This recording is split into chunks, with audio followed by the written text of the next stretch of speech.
Number 15 is Hothouse by Brian Aldiss. Far as I'm concerned, this is the single best exercise in pure world building of any book that I've read in fantasy or science fiction or beyond. It's in the Dying Earth genre. It takes place in a really distant future where the planet has stopped rotating. So half of it is under constant sunlight, the other half is in constant pitch darkness. And life has evolved into strange new forms that kind of superficially resemble life forms as we know them now. People are still around, but we've evolved to be these little arboreal like sprites, these little green, almost like monkeys that live in relatively primitive tribal societies and are constantly picked off and killed by dozens of different species of predatory animal. Or I shouldn't say animal, I should say plant. Plants are the predominant life form. There's only a few relic populations of insects. All the social insects like ants and hornets and termites have evolved and survived and are extremely vicious and deadly. And also plants have evolved a kind of proto-intelligence and have filled in the niches left by other kinds of animals like mammals in the wake of major extinction events. If that basic premise sounds interesting to you, it spins off into just wilder and wilder flights of fancy. And it was as if it was written by a 12-year-old who could write like a 55-year-old. It's the thing that people say science fiction is for, which is boundless imagination and enthusiasm, with this really fun, dark edge and a philosophical twist at the very end, vision of the cosmos and evolution and our place as living things in the universe, and some commentary on the idea of genetic memory. It's a sophisticated work that's still really fun to read, and I think that's what a lot of people want. I would say this one, out of all the books on the list, is probably the most crowd-pleasing. So if you're new to science fiction, it's not a bad place to start. The Palace of Eternity is a wild little space opera written by Bob Shaw. You may not have heard of Bob Shaw.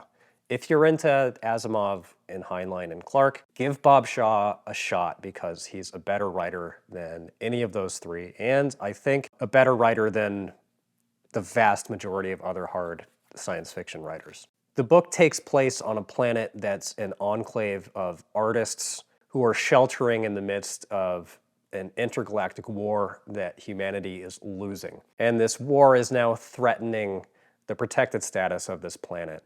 And the protagonist is a retired colonel who's trying to hide away under the guise of being, I think, like a repairman or an artist or something, from his old responsibilities and duties, and is pressed back into service by circumstances. This book covers more ground in whatever, 150 pages than most of the big bloated space operas do in 500 to 800. If you're into those modern space operas, give this one a whirl, because it has that same feeling, but it's so much more inventive and concise. This book is a complete package. The writing is amazingly good. The characters are some of the most believably rendered I've ever read in a science fiction novel. The plot is just insane. It's full of a series of surprises that were so dramatic, that were just so bizarre and outlandish that I remember actually making noises of surprise when I was reading it. It is a fun book, but it has a serious side, and overall it just will give you a feeling for what a science fiction author on the top of his or her game can really accomplish in a short amount of time. It might give you the appetite that I have for these short little punchy genre books from this era. Next is Downward to the Earth by Robert Silverberg, which is a science fiction treatment of Heart of Darkness by Joseph Conrad. It's about a former administrator of a world that was a colonial subject of humanity, and this world is peopled by two different sentient alien life forms, one of which looks like a big baboon with long razor-sharp claws, and the other looks very much like Earth elephants. And this protagonist character has a heavy conscience because he pressed especially the elephants into something like indentured servitude. The elephants have a spiritual ritual that he interfered with, and he goes out in search of an answer to what this ritual is, looking for some kind of absolution. It's a really heavy and really beautiful book. Silverberg was one of the best writers in all of science fiction, just in terms of the quality of the prose itself. You can just see the natural, effortless seeming talent at play in his writing. If you haven't really ventured into soft science fiction, literary science fiction, Silverberg would be a great point of entry into it, because he has an intelligence that's very different than the intelligence of someone like Asimov or Clarke. It's not a technical intelligence, it's a humane intelligence. It's a lit degree kind of steeped in history and politics and economics kind of an intelligence. And all of that big corpus of knowledge that he had, because he was something like a citizen scholar. He wrote a bunch of nonfiction about archaeology and stuff. That's all eminent in his writing. Star of the Unborn by Franz Werfel is a forgotten book from the late 40s. It was written right at the end of World War II and published to critical disrepute, and seemingly quickly relegated to the dustbin of genre fiction history. It was resurrected a little bit in the 70s when it was republished in the edition that I happened to find at a thrift store, and it was more influential than it would seem. It has a blurb from Henry Miller on the cover, and I also am dead convinced that this is the source material for Pastmaster by R.A. Lafferty. Admittedly not a super famous book in and of itself, but is considered an underground classic, and this book that has this enduring life. Pastmaster is the most right-wing science fiction book that I've ever read. I like the book. I think Star of the Unborn is conservative with a lowercase c in a way that is less harrowing. Franz Werfel was an Austrian Jew who immigrated to the United States in the midst of the war. Werfel writes himself into the book as the protagonist, and Werfel is resurrected hundreds of millions of years in the future in a seeming utopia as a kind of ghost, and is trotted around as a curiosity at society functions in the upper echelons of this world that is seemingly completely post-scarcity, and people live these idle lives of the mind. But there is a dissenting presence at the fringes of this society of people choosing to live anachronistically in more primitive technological modes of existence, building their own houses and burning wood and stuff. Eventually that tension erupts into a kind of civil war in which Werfel is trapped in the middle as a kind of mediator, and it's a very long book that is full of bizarre and beautiful and strange things, heavily philosophical. Werfel, although he was Jewish, was fascinated by Christian theology, so there's a lot of Christian philosophy in it, and has one of just the wildest endings that I've ever read. I will forever go to bat for Star of the Unborn as deserving a place in the canon of the major works of science fiction. It's really hard to get a copy of it for less than $100 online now. I would not spend $100 on it. Farewell Earth's Bliss by D.G. Compton is an amazingly bleak book about an Earth that sends all of its criminals and political dissidents on a one-way journey to Mars, where they live all together on a colony in this hard-scrabble existence that's tightly regulated and controlled by a kind of mafia. The writing is amazingly evocative despite being very austere. It's not florid language in the way that something like Star of the Unborn certainly was. It has a brisk clip to its plotting, and it kind of plunges you directly into the action. And it is an airtight, lightless void. It is perfectly and completely pessimistic. It's an examination of all of the social and, I guess, spiritual ills of the species laid entirely bare with a little bit of world building and a little bit of science fiction spice. It's a hard book. It has a lot of really hard racial language in it. It has a totally uncompromising moral vision. It's perfectly well written.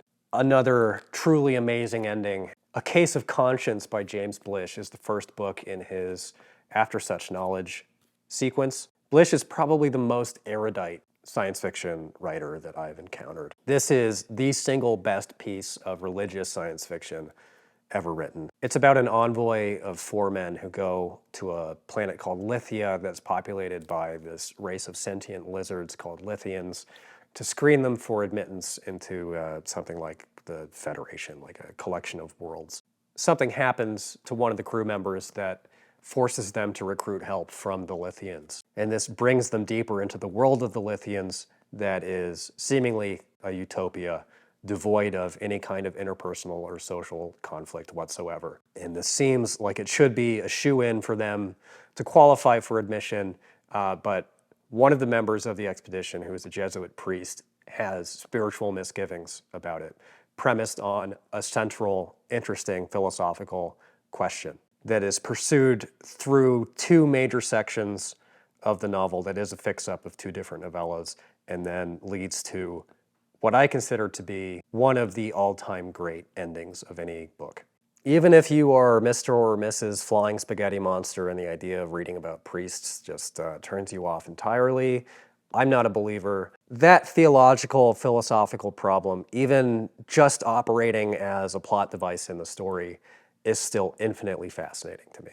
Beyond Apollo by Barry Malzberg was written in 1972, which is the last year that the Apollo missions were operated by NASA. And this is Malzberg puncturing a lot of the myths that surrounded NASA. In his opinion, the space program was operated as a distraction from the Vietnam War and played a role in American culture of buttressing a lot of our worst aspirations. It promoted a vision of the future that was kind of overly masculine and anodyne and sexless. Beyond Apollo takes place in a near future where NASA has mounted a failed mission to Mars that has humiliated the Bureau in the eyes of the American public, and they're trying to save face by sending a manned mission to Venus. And it's two men in a capsule who have to abort the mission partway because the captain dies, is potentially killed by the other crew member, who returns to Earth and is interrogated and has been traumatized by the experience, has disassociated on an ego level, and narrates the story both from first-person perspective and from third-person, consequently, and is an unreliable narrator. So it's very hard to pin down exactly what is happening. It's also extremely sexually explicit because he is an impotent man who had a very dysfunctional relationship with his wife before embarking on the mission and is potentially gay. It's written in the scattershot style of the shifting perspectives and different conflicting narratives, and also the chapters tend to be really short, and there's a bunch of them, even though it's a short book. So it's just kind of like all over the place in all different spots all at once. It's a frenetic read. Another one I don't think is for everybody, not just because of its politics, but because the sexual content in it is quite graphic. It's a fascinating read, and Malzberg is quickly becoming my favorite science fiction author. We Who Are About To by Joanna Russ is a true crowd displeaser. I think this one, out of all the books that I've mentioned, is probably the one that is for the least of you. There's a passenger ship that has an emergency, and some of the passengers pile into an escape pod, jettison, and land on a barely habitable alien world.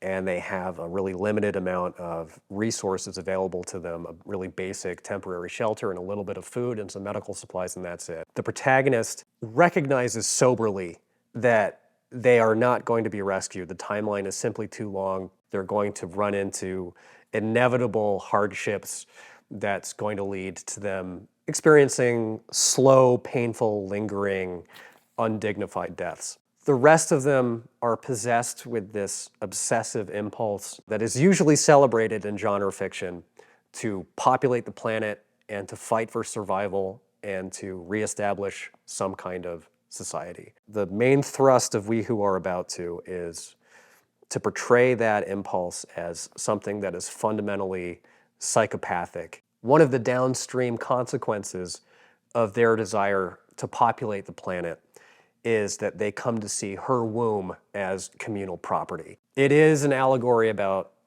patriarchal structures and gender relations, but it is something much bigger than just that. And it spins off in the second half into this kind of waking dream, this almost like hallucination of her retreading her past and interrogating her own leftist politics in search of an answer to this confrontation with this spirit of manifest destiny that is threatening her personal autonomy in her life.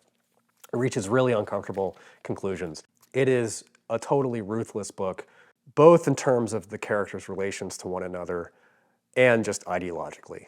I have utmost, deepest respect for Russ's commitment to that vision, and whether or not you agree with it or resonate with it, I think it was tantamount to an act of courage for her to publish something like that was extremely divisive at the time. Ice by Anna Kavan is a book that will be almost impossible to describe and do justice. It's about a nameless protagonist who is violently obsessed with a nameless female character, and he vies for possession of her, quite literally, with another unnamed male character. And this demented romantic triad, romantic with a big asterisk on it, is taking place and playing out in its drama against the backdrop of a world in the near future that's experiencing both a political crisis and an ecological meltdown, where for some unexplained reason there is a huge glacial sheet of ice that's descending from the North Pole and wreaking havoc and devastation in its path. Every single bit of the book is ambiguous, open to different levels of interpretation, and people have brought all kinds of reads to it. The action is nonlinear, and there's not direct causality apparent in the characters' actions and the consequences.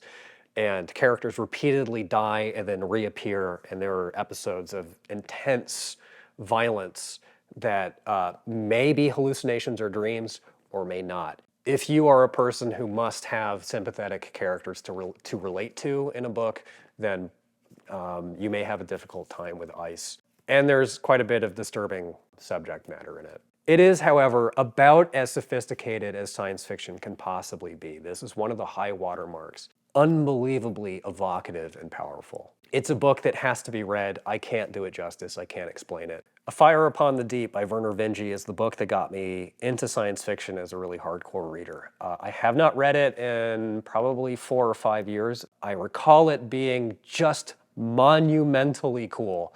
I still will go to bat for it as the best space opera ever written. It's premised on this weird idea called the zones of thought, where the Milky Way is broken into 4 distinct layers. As you travel outwards from the galactic center, higher orders of intelligence become possible, higher levels of technology become available, and each of these layers is populated by species of differing levels of ability and sophistication. We on Earth live in something called the slow zone. Above the slow zone is the beyond, which is mostly beings that have achieved faster than light travel and high order artificial intelligence. And then above the beyond is something called the transcend, that's home to species who are so sophisticated that they're essentially gods to us. And there's a human outpost in the beyond that launches an expeditionary mission into the lower reaches of the transcend and accidentally unleashes an artificial intelligence program called the Blight. It's this malevolent thing that sweeps through the beyond, wiping out whole populations of aliens. And there are thousands and thousands and thousands of different alien species. I could keep describing the plot for 15 minutes and not cover all of it. It's the most complicated, the most sophisticated, and the most fun of any space opera that I've even heard of. And I have still to this day never hit the high of reading Fire Upon the Deep as an uninitiated science fiction reader. It was like seeing Star Wars for the first time times 10. Vernor Vinge is not Anna Kavan or Malzberg or Russ. However, if you're into space opera or hard science fiction and you just want a rip-roaring read full of ideas on every page that could be their own novel, then Fire Upon the Deep. The Dying Earth by Jack Vance was a highly influential science fantasy work. Some people consider it fantasy, and in fact, this is one of the source books for first edition Dungeons and Dragons. If you like Shadow of the Torturer, the Book of the New Sun by Gene Wolfe, stuff like that, it comes from Dying Earth. It is really the book that established the Dying Earth genre, which is science fiction stories that take place so far in the future that the sun has gone red giant, is going red giant, or has gone out completely, and technology has reached a level of sophistication where it's indistinguishable from magic. It's the first in a series of 4 books, all of which are fix-up from serialized short stories. The first book, called The Dying Earth, or Missouri and the Magician, as Vance would have preferred it to be titled, I like Dying Earth better, is the most loosely connected of any of them. It's also my favorite. Vance wrote in a style that's hard to describe. It's another one that kind of has to be read. Highly, highly erudite and also very funny. His characters tend to speak in these stentorian, stilted monologues and are very often played for humor, but there's a core seriousness in Vance. The pure atmosphere in Dying Earth is astonishing. By the time in our history that the action of the book takes place, there have been many waves of immigration off of the planet, so there's only a tiny population of people left who live in what are called castles, many of whom are magicians who memorize these spells that have been learned and discovered over the course of our history, and we only have 100 of them left after discovering many thousands of them that have been forgotten. People also cohabitate the world with demons, who may be literal demons or may be aliens, and the stories follow different characters as they have kind of tragicomic adventures and go on harrowing journeys out into the countryside to have commerce with these demonic entities.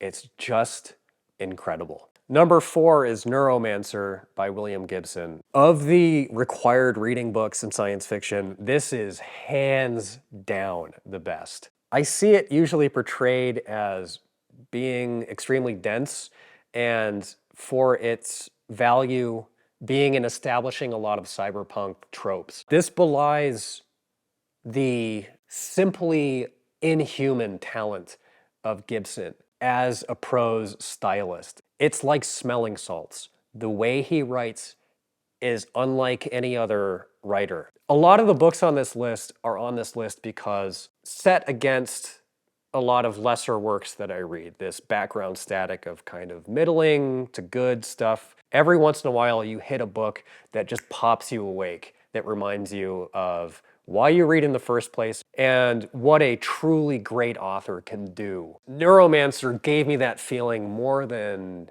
I think any other book that I've read. None of the imitation or homage that it inspired and influenced that I've come across comes anywhere close to touching just the magisterial quality of the writing. Number 3 is Blindsight by Peter Watts. People like to talk about the virtues of reading as being this catalyst that changes the way you see the world, that changes your worldview, and 99% of the time that doesn't happen. Blindsight truly did change the way I see the world. It posed a philosophical problem to do with the nature of consciousness that is so profound and renders an answer that is so startling that I still to this day am periodically reminded of it and given pause to have moments of disquiet just in my day-to-day life, wondering about the nature of my own mind. And I said something along these lines in my last review, and I had a number of people say,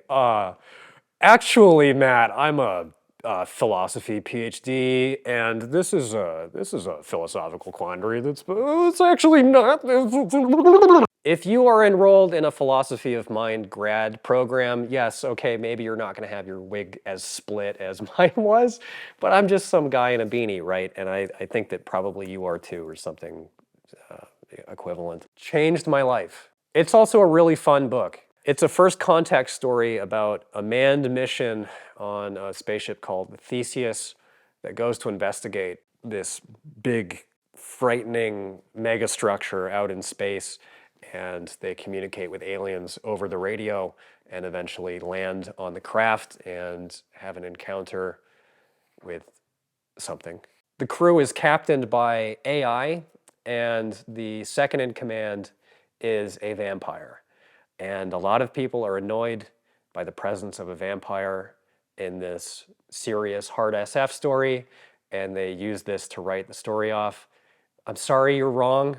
I know it sounds corny. Just give it a chance, because in the context of the plot, it totally works, and it leads to an ending that is, again, just amazing. There's a big fat adjustment period right at the front where it's all technical jargon, and you just stick with it is my advice. Number 2 is Solaris by Stanislaw Lem.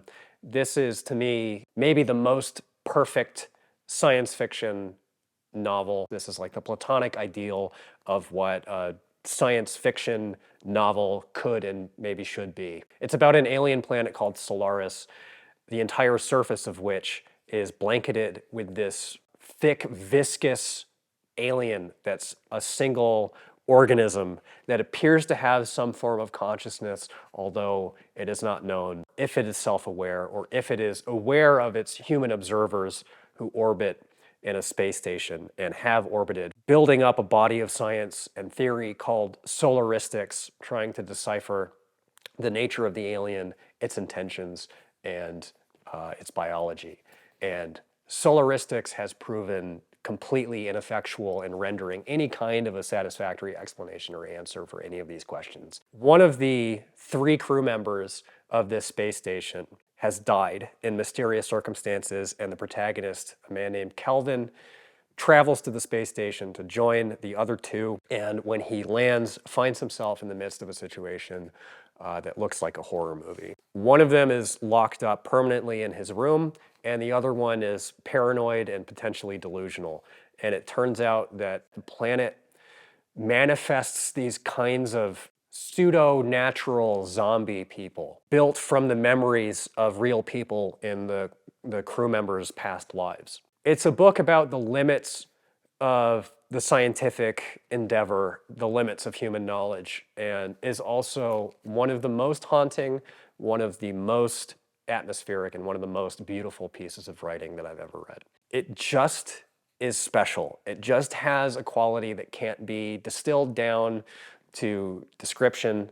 The movies don't come close to doing it justice either. The more I read in the genre, the more I come to love Solaris.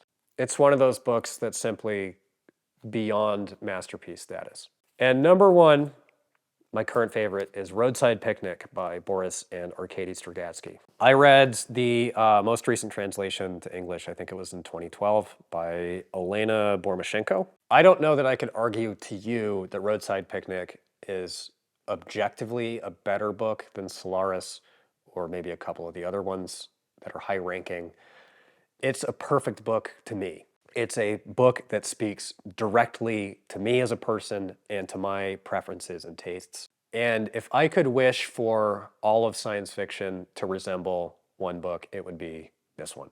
If I could have an unlimited supply of books like a particular book, it would be Roadside Picnic. And I've read other Strugatsky books that are also excellent, that are similar to this, but there's something about Roadside Picnic that is utterly pitch perfect, all of its parts synthesize and harmonize. They described it as an anti-bourgeois narrative, and they described it as such with a note of frustration for how difficult it was to pass through the Soviet censor board problem that besieged them for the entirety of their careers. And they were, during their lives, the most popular science fiction authors in the USSR. My impression is that science fiction in the Soviet Union was afforded a status of prestige that it never achieved in the United States for the right reasons, because it's where utopian dreams can live. It is also a vessel for implied social critique and political critique that is protected through euphemism,